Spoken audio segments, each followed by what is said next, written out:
내일이면 이제 잭슨홀 네, 시작하죠. 있잖아요. 시작하면은 거기서 어떤 얘기가 나올지 모르겠는데 모르죠. 그것 때문에 시장이 좀 주춤한 건가 싶기도 하고. 주춤한 이유는 아까 말씀드렸던 것대로 7월 FMC 의사록이 공개됐는데 매파적으로도 해석할 수 있고 비둘기파적으로도 해석할 수 있었어요. 무슨 말이냐면 그 물가를 잡을 때까지 금리 인상 계속할 거예요 라는 말도 있었고, 한편으로는 통화정책을 통해서 경기에 미치는 영향력이 시차를 존재하기 때문에 너무 과도한 긴축을 해서 경기에 영향을 줄 수 있을지 고민을 해봐야 된다는 얘기를 해서 계속 금리 인상할 거예요로는 좀 매파적인 해석, 경기에 미치는 영향력에 따라서 좀 속도 조절할 수 있다는 건 비둘기파적인 해석을 할 수 있었는데, 시장은 7월 FMC 전까지만 하더라도 통화정책 완화적으로 할 거야. 금리 인상 2023년에는 3.8까지 못 가라는 기대를 했던 것들이 있었기 때문에 매파적인 해석을 더 집중을 하면서 시장이 꺾였고, 여기에 독일 PPI가 쇼크를 준 거죠. 자, 그러면은 지금은 금리 인상에 대한 컨센서스가 어느 정도 정상화됐어요. 그런 상황에서 맞는 잭슨홀 미팅이 매파적으로 해석할 것인지 비둘기파적으로 해석할 것인지는 봐야 될 것 같아요. 근데 여기서 중요한 것은 주제예요. 잭슨홀 미팅에서 매년 주제를 발표하는데 작년은 무조건 인플레이션이었어요. 인플레이션 어떻게 잡을까라는 게 모든 정책의 화두였는데 올해는 경제예요. 그러면은 통화정책이 경제에 어떤 영향을 줄까? 통화정책이 과도하게 긴축적으로 가게 된다면 경제는 어떻게 될까? 안 좋아진다? 그럼 정책은 어떻게 해야 될까? 그냥 포커스가 경제다 보니까 나쁘진 않을 것 같아요. 7월 FMC에서 거의 비슷한 내용이 나왔는데 비둘기파적으로 해석할 수 있는 부분들이 저는 잭슨홀 미팅에서 좀 언급이 되지 않을까라는 생각을 하고 있어서, 그래서 코스피가 2450 밑으로 내려가고 등락을 보이고 있는데 한번 2500 돌파 시도는 한 번 더 할 수 있다. 그래서 이 반등은 충분히 있을 수 있기 때문에 지금 툭툭 떨어지는 과정에서 정리를 못 하셨던 분들이나 아니면은 좀 단기적으로라도 수익을 내고 싶은 분들은 한번 기회가 올 거다. 지금 너무 서두르지 말자라는 말씀을 드리고 있죠. 오히려 잭슨홀 미팅을 좀 긍정적으로 볼 수도 있다. 예. 다행이네요. 약간 저는 긴장을 많이 했었어가지고. 그렇죠. 왜냐면은 여기서 꺾이는 그림이라면은 기본적으로 2300까지 간다라고 열어놔야 되거든요. 그러니까요. 네, 그러면은 지금이라도 빨리 나오는 게 맞다라고 생각을 하는데, 저는 아직까지 한 번 여유는 있기 때문에 조금만 시간을 갖고 바라본다면 지금보다는 조금 더 높은 가격에서 정리할 수 있는 기회, 또는 단기 트레이딩을 하시는 분들한테는 한 5일에서 8일 정도의 트레이딩 관점에서 접근은 충분히 가능한 권역이 와 있다라고 생각하고 있습니다. 그러면 좀 정리해보면은 어쨌든 9월 이후로 좀 장기적인 전망은 좀 다크하게 보시는. 네, 어렵다. 지금보다 좀 많이 레벨이 떨어질 수 있다. 2300 밑으로도 갈 수 있다라는 말씀을 드리고 있고, 좀 짧게 9월 추석 전까지만 본다면 한 번의 기회는 올 수 있다라는 말씀을 드리고 있죠. 그럼 이어서 생각해보면은 우리나라 이제 반도체 시가총액이 뭐 1위, 3위 이러니까 이 두 개가 잘 지탱을 해줘야 되는데, 경기가 좀 어렵다, 성장이 좀 꺾인다 보면은 내년에도 반도체 시장은 조금 안 좋을 수 있다. 예. 그래서 지금 저는 반도체 업황이 내년에는 턴어라운드 할 수 있다라고 생각을 하고 있어요. 근데 문제는 뭐냐면 지금 반도체 실적도 굉장히 많이 하향 조정됐거든요. 그런데 이보다 더 안 좋을 수 있다는 전망이 지금 해외 업체들로부터도 막 들어오고 있어요. 저는 반도체 업종 같은 경우는 전저점 또는 그 전저점을 살짝 이탈하는 정도까지 좀 열어놓고, 지금은 너무 적극적으로 대응하기보다는 좀 조정을 받았을 때 매집을 한다는 생각으로 천천히 사나가셔도 늦지 않을 것 같다. 지금은 서두르지 말자라는 말씀을 드리고 싶습니다. 예, 알겠습니다. 네. 그러면 반등에 대해서 언제쯤 기대를 좀 해봐야 될까요? 먼 얘기긴 한데 기대감을 가질 만한 시기가 언제쯤일까요? 우선 올해는 아닌 것 같고 들어보니까 대신증권에서는 내년 1, 4분기 중에 올 수 있다, 기회가. 근데 기술적 반등이라기보다는 추세 반전 가능성은 열려 있다. 되게 큰 2021년 6월 고점으로 지금까지 조정을 계속적으로 받고 있잖아요. 그러면 1년, 2년 가까이 조정을 받는 거예요. 기네요. 엄청 길죠. 그런 과정을 거친 뒤에 턴어라운드 하게 된다면 저는 시장이 그냥 기술적 반등하고 또 밀리는 그림이라기보다는 좀 추세적으로 올라가는 그림이 아닐까라는 생각을 하고 있고, 이게 좀 빨라진다면 올해 말 내년 초가 될 수도 있다라고 생각을 하고 있어요. 근데 그럼 왜 좋아질까? 저는 이렇게 말씀드려야 될지 모르겠지만 더 나빠져야지 좋아질 수 있는 변화들이 들어온다고 생각하고 있어요. 궁즉변, 변즉통이란 말이 있습니다.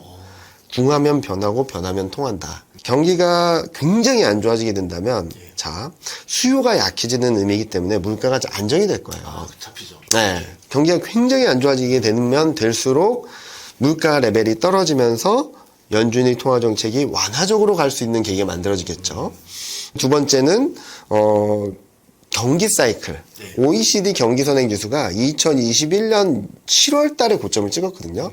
근데 과거 장기 평균을 본다면 약 24개월 정도의 사이클로 떨어졌다. 올라갔다 했는데, 자, 이게 24개월 동안 떨어진다라고 보면은 23년 7월이 저점일 거예요. 그러면은 통화정책이 완화적으로 전환될 수 있는 시점, 경기가 바닥권으로 진입하는 시점이 좀 비슷할 거라고 생각하고 있고요.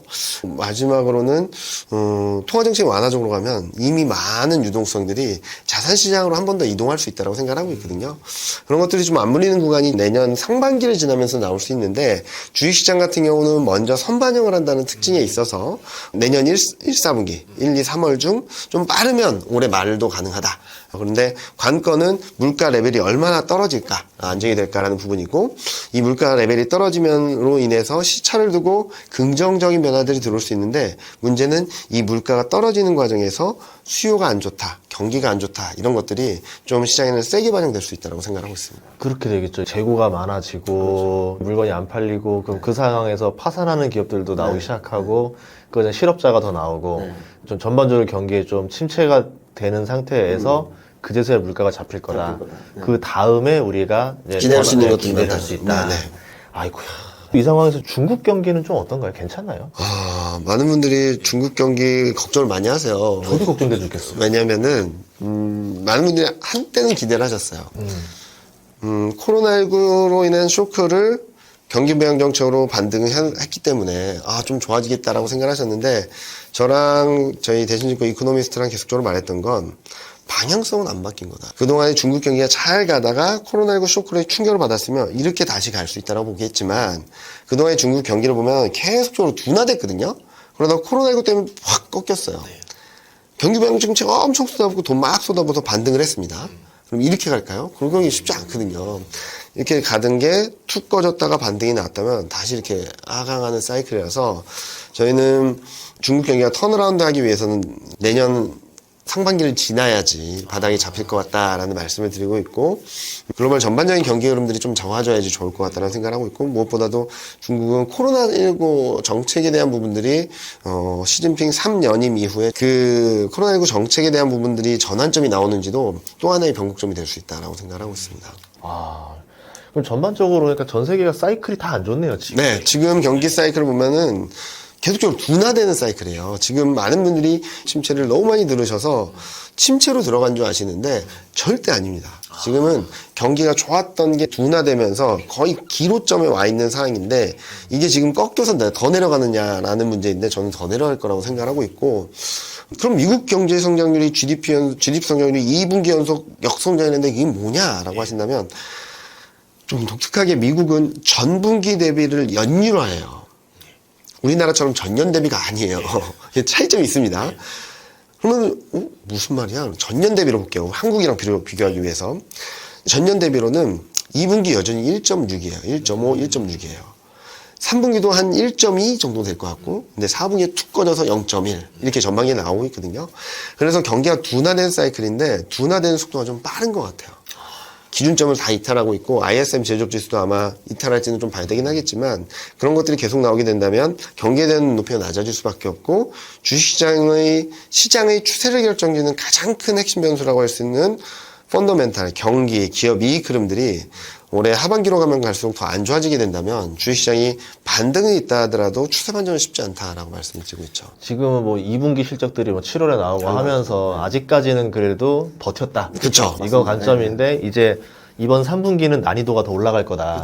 그럼 여기서 실적을 또 버티는 기업이 많지 않을 거다. 거의 없을 것 같아요. 첫 번째로는 눈높이가 아직까지 높은 것 같아요. 영업이익률이 3분기가 9% 중후반대 9.6 왔다 갔다 하고 있고요. 4분기는 8.2예요. 영업이익률이, 매출액 대비 영업이익 비율이. 3분기는 2분기보다 약간 낮아지는 거거든요. 근데 문제는 내년 1분기, 2분기 반도체에 대한 실적 불안이 계속적으로 들어오고 있고, IT 수요에 대한 불안이 들어오고 있어서 지금 실적이 내려가고 있는 IT 업종에 대한 실적들이 더 올라가기 좀 어렵고, 두 번째로는 환율 효과. 이번에 자동차 굉장히 좋았거든요. 환율 효과 같은 경우도 1,300원을 넘어서 있어야지 2월하고 비슷해요. 더 세지진 못하는 거죠. 그리고 또 2분기랑 좀 지금이랑 다른 그림들은 원화가 미국보다 상대적으로 좀 덜 약세인데 유럽, 일본, 중국보다 강세예요. 그럼 한국이 미국에만 수출하는 거 아니잖아요. 예. 그러면은 여러 나라에 수출하는데 다른 나라들한테는 불리하네요. 환율가 별로 없어요. 예. 그런 효과들이 좀 3분기에 좀 반영이 될 것 같고, 또 하나는 원재료 영역들이 많이 떨어졌어요. 그래서 그동안 실적이 상향 조정되었다라는 시클리컬 업종 내에서 철강하고 화학은 이미 꺾였고요. 이익 전망이 내려가기 시작했고요. 그리고 운임지수 많이 빠졌죠. 유가 많이 빠졌죠. 그러면은 운송하고 에너지가 더 좋아질까? 쉽지 않다. 그러면은 웬만한 업종들의 실적이 끌어올리는 힘이 굉장히 약할 수 있어서 저는 눈높이가 3분기 때 좀 떨어질 거라고 생각하고 있고, 또 4분기 영업이익률도 8.2인데 매년 4분기 영업이익률이 8%를 넘어섰을 때는 딱 한 번 있어요. 2017년 4분기. 경기가 가장 좋다고 했을 때 8%를 한 번 넘어섰고요. 나머지는 다 한 번도 8% 넘지 못했어요. 2020년 4월에도 8%못 넘었고요. 작년 4분기에도 8%를 못 넘었어요. 지금 눈높이가 좀 높다라는 거죠. 그런 부분들에 있어서 저는 올해 3분기 실적 시즌에 들어가게 된다면 앞서 말씀드렸던 8월 CPI, 9월 FMC, 그리고 3분기 프리어닝 시즌, 이제 8월 중순, 9월 말이 되면 될수록 3분기 실적을 미리 전망하는 자료들이 나올 거예요. 그럼 그때부터 이익 전망이 떨어지기 시작한다면 주가 레벨이 좀 많이 밀리지 않을까라는 생각을 하고 있습니다. 아이고야. 다 안 좋은 얘기만 드려가지고. 자, 그러면 이제 뭐 어쨌든 하락장을 대비하는 방법 어떤 것들이 좀 있을까요? 현실적인 이제 것들 이야기 들어야 될 것 같아요. 네.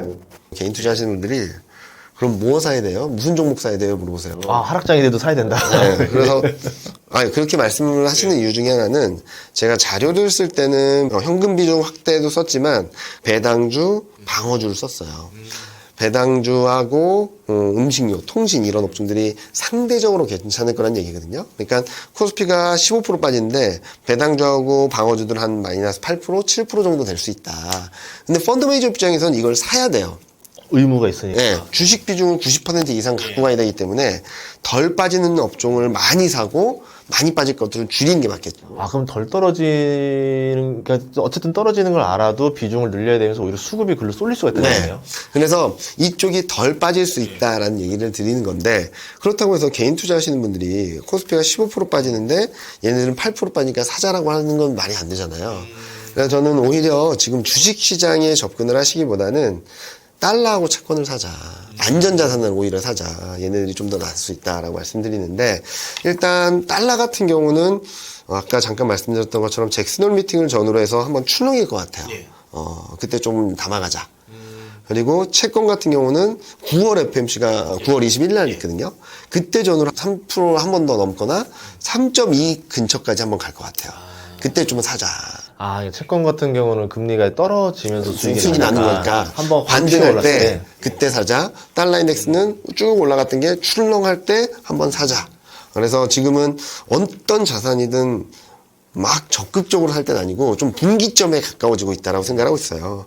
이게 추석 전후 정도로 생각하고 있는데, 그때 주식 비중을 줄이고 안전자산이라고 할 수 있는 달러랑 채권 비중을 늘리신다면 뭐 시장이 많이 빠진다 하더라도 내 자산을 좀 지킬 수 있는 포트폴리오가 되지 않을까라는 생각을 하고 있습니다. 그러니까 전쟁으로 치면은 지금 공격 나갈 때가 아니라 네, 네. 방어에 좀 최대한 집중해야 된다. 된다. 네, 네. 그리고 나중에 뭐 언제인지 모르겠지만 어쨌든 물가가 좀 잡히고 난 다음에 네, 네. 성문을 열고 나가야 될 거 아니에요. 그때까지 진지를 잘 구축해놓고 잘 지켜야지 그 다음 공격 시점에 확 나가가지고 이길 수 있잖아요. 그래서 저는 펀드 매니저분들 입장에서는 방어주 이쪽으로 방어 진지를 구축하고, 개인 투자자분들한테는 철저히 안전자산 달러 채권으로 방어 기지를 잘 구축해놔야지 이번에 한번 잘 지키고 다음 공격 포인트에서 한번 역전의 발판을 마련할 수 있다라고 말씀드리고 있습니다. 그럼 보통 이제 완전 바닥을 찍고 대세 상승장이 온다라고 네. 하면 어떤 업종들이 가장 유리할까요? 전제 조건은 바닥권에 있다. 예, 바닥을 이제 다 충분히 찍고 난다. 그 얘기인데 먼 얘기. 먼 얘기 되긴 하겠지만 관심은 계속적으로 가지셔야 돼요. 저는 주도주는 바뀌지 않는다라고 보고 있거든요. 무슨 말씀을 드리냐면, 주도주라고 하는 것들 한번 생각을 해보세요. 시장을 상승할 때 같이 상승하고 조정받을 때 같이 조정받고 이게 주도줄까요?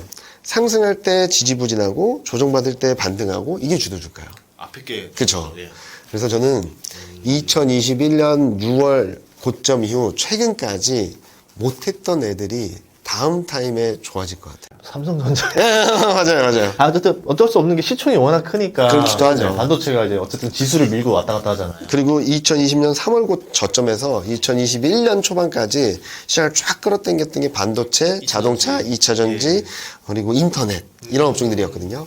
이런 업종들이 다시 한번 중심에 설 수 있다라고 생각하는데, 그리고 지금 큰 트렌드에 있어서 4차 산업혁명이라든지 신재생 에너지 육성 산업 이런 것들이 꺾였냐 바뀌었냐, 5차 산업이라는 게 들어왔냐 아니면은 무슨 다른 에너지 대체가 들어왔나라고 본다면 아직 아니거든요. 여전히 신재생 에너지 육성 산업들은 계속적으로 박차를 가하고 있고, 4차 산업혁명이라는 것들은 우리가 주식시장에 너무 몰입돼 있긴 하지만 한 발 한 발 계속적으로 전진을 하고 있죠. 최근 얘기를 들어보니까 자동차도 자율주행 자동차가 어느 정도 많이 들어와 있고 발전을 많이 했다라고 하기도 하고, 또 최근 뭐 여러 가지 IT 기기들이 되게 편리해지고 있고, 이제는 마우스나 이런 터치를 안 해도 인식을 할 수 있는 게 생기고 있대요. 마이너리티 리포트 보셨죠? 이렇게 손으로 이렇게 쓱쓱쓱 하는 거. 네. 그런 게 가능한 것들이 나오기 시작한대요. 오, 이제 나와요? 네. 와, 세상에. 그런 것들이 나올 정도로 발전을 하고 있는 사이라서 저는 이 트렌드가 바뀌지 않는 한 주도주가 안 바뀐다고 생각하고 있습니다. 그래서 많은 분들이 힘드시겠지만 저는 2023년 4년을 지나면서 지금 레벨보다 훨씬 더 높은 레벨로 갈 수 있다고 생각하고 있기 때문에 지금은 좀 단기적으로 좀 피곤한 장세일 거예요. 반등을 하면 좀 줄였다가 밀리면 샀다가 이렇게 하셔야 되는 거긴 한데, 저는 요런 전략들, 방어긴 지지를 잘 구축했다가 공격 포인트에 잘 나가신다면 생각하셨던 것보다 되게 높은 수익률을 거두실 수 있지 않을까 생각을 하고 있습니다. 아, 예, 또 그렇게 마지막 또 긍정적인 희망을 주셔서 감사합니다.